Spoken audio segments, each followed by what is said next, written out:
অন্তঃস্থল থেকে মুহাব্বতের সাথে একবার দুরূদ ইব্রাহিম পাঠ করি। আল্লাহুম্মা সাল্লি আলা মুহাম্মাদ ওয়া আলা আলি মুহাম্মাদ কামা সাল্লাইতা আলা ইব্রাহিম ওয়া আলা আলি ইব্রাহিম ইন্নাকা হামিদুম মাজিদ। আল্লাহুম্মা বারিক আলা ইব্রাহিম ওয়া আলা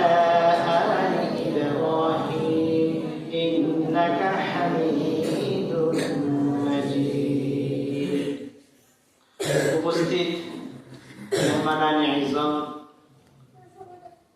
এলেমতুল্য এলেম নামক মধু আহরণকারী ভ্রমরতুল্য ছাত্র ভাইরা, অত্র মাদ্রাসার সম্মানিত আসাতেজায়ে কেরাম এবং দেগার মেহমানানে আইজম, সকলকে জানাই আন্তরিক মোবারকবাদ। শুরুতেই আমরা শুকরিয়া আদায় করব কার? আরো জোরে বলতে হবে কার? সেই মহান রব্বুল ইজ্জত ওয়াল জালালের আলিশান দরবারে অসংখ্য অগণিত শুকরিয়া নিবেদন করব, যেই মহান রব্বুল ইজ্জত ওয়াল জালাল আমাদেরকে কোরআনের এই ময়দানে, কোরআনের এই বাগানে, জান্নাতের এই পরিবেশে সুস্থ শরীর এবং মন মানসিকতার সাথে শরীক হওয়ার, উপস্থিত হওয়ার তৌফিক এনায়েত করেছেন। যে মালিক আমাদেরকে এত বড় একটি নিয়ামত দান করেছেন, সেই মালিকের দরবারে অন্তরের অন্তঃস্থল থেকে মুহাব্বতের সাথে সমবেত কণ্ঠে কালিমাতুশ শুকর আদায় করে বলি আলহামদুলিল্লাহ। মুহতারাম হাজিরিন, আজকের এই অনুষ্ঠান হলো একটি কোরআনের অনুষ্ঠান। কতিপয় ছাত্র তারা হিফজুল কোরআনের সবক নিয়েছে, সেই উপলক্ষে কিছু আলোচনা এবং দোয়ার অনুষ্ঠান আজকে করা হয়। এই জন্য আমরা এখানে উপস্থিত হয়েছি, তাদের জন্য যেন আমরা দিন থেকে দোয়া করতে পারি, তারা যেন হক্কানি, রব্বানি, হাফেজ এবং আলিমে দ্বীন হতে পারে, সেই জন্য আমরা এখানে উপস্থিত হয়েছি।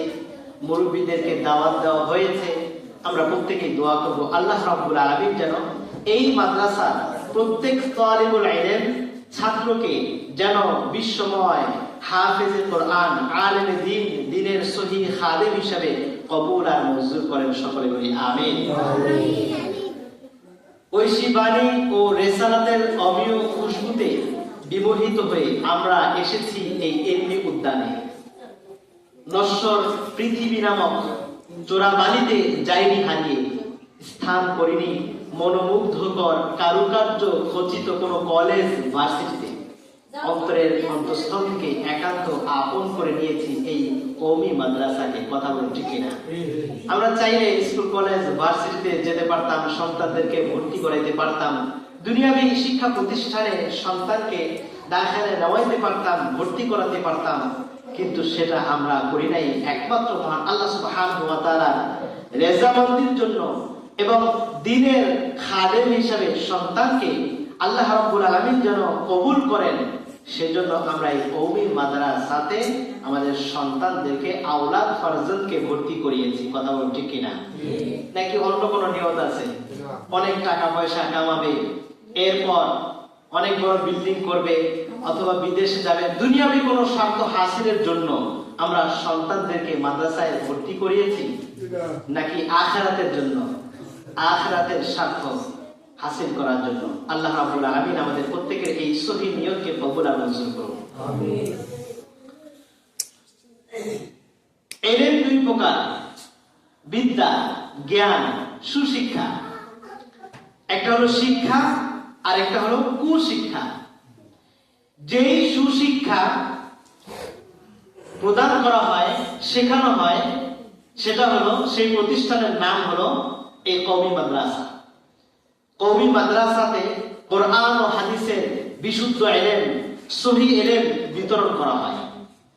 এই জন্য আমরা আমাদের সন্তানদেরকে সহিহ আলেম, সহিহ হক্কানি আলেম এবং রব্বানি আলেম, স্কলার বানানোর জন্য আমরা এই কওমি মাদ্রাসাকে বেছে নিয়েছি। বলা হয় শিক্ষা জাতির মেরুদণ্ড। শুধু শিক্ষা জাতির মেরুদণ্ড হতে পারে না, বরং সুশিক্ষাই হচ্ছে জাতির মেরুদণ্ড। আর সেই সুশিক্ষা প্রদান করা হয় কোথায়? এই কওমি মাদ্রাসাতে। কথা বলুন ঠিক কিনা? আমরা আমাদের সবচেয়ে মহাব্বতের আদরের বস্তু সন্তানদেরকে এই মাদ্রাসায়, এই প্রতিষ্ঠানে ভর্তি করিয়েছি। অনেক বড় নিয়ত নিয়ে, অনেক বড় স্বপ্ন নিয়ে, অনেক বড় আশা নিয়ে আমরা ভর্তি করিয়েছি। মহান আল্লাহ সুবহানাহু ওয়া তাআলা কোরআন কারীমে বলেন, ইন্নামা আমওয়ালুকুম ওয়া আওলাদুকুম ফিতনাহ, নিশ্চয়ই সন্তান এবং ধন সম্পদ, মানুষদেরকে উদ্দেশ্য করে বলেন, নিশ্চয়ই সন্তান এবং ধন সম্পদ তোমাদের, এটা হলো তোমাদের জন্য ফিতনা, অর্থাৎ ইমতিহান, পরীক্ষা স্বরূপ। অতএব এই আসবাবের মাধ্যমে, এই সন্তান এবং সম্পদের মাধ্যমে যদি তোমরা পরীক্ষায় উত্তীর্ণ হও, তাহলে দুনিয়াতেও লাভ, আখিরাতেও লাভ। আর যদি এই আসবাব দিয়ে যদি তোমরা পরীক্ষায় উত্তীর্ণ হতে না পারো, না কামিয়াব হও, ব্যর্থ হও, রেজাল্ট যদি খারাপ হয়, তাহলে দুনিয়াতেও দুর্নাম, আখিরাতেও কঠিন আযাব এবং শাস্তি ভোগ করতে হবে। কথা বলুন ঠিক কিনা? এই আয়াতের সংক্ষিপ্ত তাফসীর করছি। আমরা আমাদের সন্তানদেরকে সুসন্তান বানানোর জন্য এই মাদ্রাসায় ভর্তি করিয়েছি। আল্লাহ রাব্বুল আলামিন সন্তান এবং সম্পদ দুইটাকে কি জন্য দিয়েছেন? পরীক্ষা স্বরূপ। আল্লাহ রাব্বুল আলামিন যাচাই বাছাই করেন যে আমি আল্লাহ সুবহানাহু ওয়া তাআলা যে দুইটি বড় নিয়ামত দান করেছি, সম্পদ আল্লাহ প্রদত্ত নিয়ামত এবং সন্তান এটা আরো বড় নিয়ামত। কথা বলুন ঠিক কিনা? সন্তান আল্লাহ প্রদত্ত কত বড় নিয়ামত, এটা যার সন্তান হয় না একমাত্র সেই বোঝে এই নিয়ামতের মূল্য কি, কদর কি। কথা বলুন ঠিক কিনা? 10 বছর, 15 বছর, 20 বছর পার হয়ে গিয়েছে, এখনো সন্তান হয় না। দেশীয় এবং বিদেশি যত ধরনের ডাক্তার আছে, কবিরাজ আছে, হাসপাতাল আছে, সব কিছুতে টাকা পয়সা খরচ করা শেষ, তবুও সন্তান হয় না। ওই ব্যক্তি বোঝে সন্তান নামক নিয়ামত কত দামি নিয়ামত, কত মহামূল্যবান নিয়ামত। কথা বলুন ঠিক কিনা? এই সন্তান যদি নেককার হয়, তাহলে সে পরীক্ষায় কামিয়াব, সফল।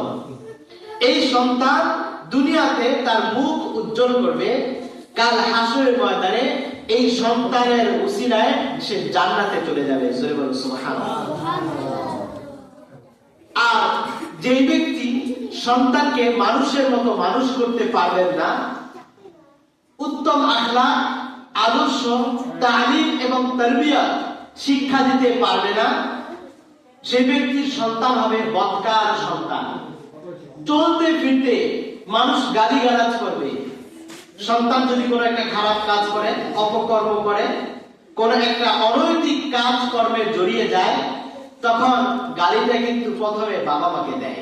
কথা বলুন ঠিক কিনা?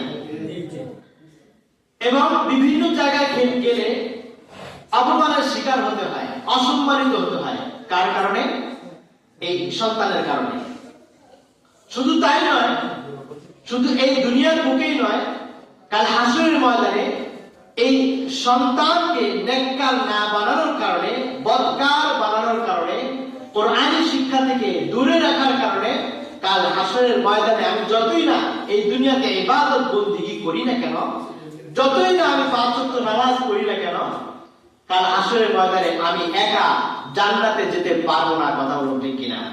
এই সন্তান পেছন দিক থেকে আঁকড়ে ধারণ করবে, ধরে রাখবে এবং বলবে, দুনিয়ার বুকে আমার উপরে কিছু দায় দায়িত্ব ছিল, কোরআনী আইনের শিক্ষা দেওয়া, উত্তম তালিম তারবিয়ত শিক্ষা দেওয়া, কিন্তু আমার এই বাবা মা, আমার এই গার্জিয়ান, আমার এই মুরব্বী, তারা দুনিয়াতে আমার উপরে যে অর্পিত দায়িত্ব ছিল, দায় দায়িত্ব ছিল, হক ছিল, সেটা সে আদায় করেনি। অতএব আজকে আমার বাবা মা জান্নাতে চলে যাবে আর আমি জাহান্নামে চলে যাব, এটা হতে পারে না। অতএব আমার সাথে সাথে আমি আমার বাবা মাকেও জাহান্নামে নিয়ে যেতে চাই। জোরে বলুন নাউজুবিল্লাহ। আর যদি সন্তান নেককার সন্তান হয়, একজন হাফেজে কোরআন হয়, আলেমে দ্বীন হয়, হালাল এবং হারাম বেঁচে যদি চলতে পারে, তাহলে দুনিয়াতেও লাভ, আখিরাতেও লাভ আছে না নাই? আজকে সংক্ষেপে 5টি সন্তানের উপরে পিতামাতার কি দায়িত্ব আছে। সবসময় তো শুনি পিতামাতার হক, পিতামাতার খেদমত সম্পর্কে, কিন্তু পিতামাতারও কিছু দায়িত্ব আছে, কিছু কর্তব্য আছে, দায়িত্ব আছে, যে দায়িত্বগুলোর অবহেলার কারণে, ঘাটতির কারণে, কমতির কারণে সন্তানকে মাদ্রাসায় ভর্তি করানোর পরেও সন্তান হাফেজ হয় না, আলেম দ্বীন হয় না, উপযুক্ত নেককার সন্তান হিসেবে গড়ে উঠতে পারে না। 5টি কর্তব্য জানার দরকার আছে না নাই? সংক্ষেপে আমি পয়েন্ট আকারে আলোচনাটা শেষ করার চেষ্টা করবো ইনশাআল্লাহ। সম্মানিত গার্জিয়ানদেরকে বিনীতভাবে অনুরোধ করব,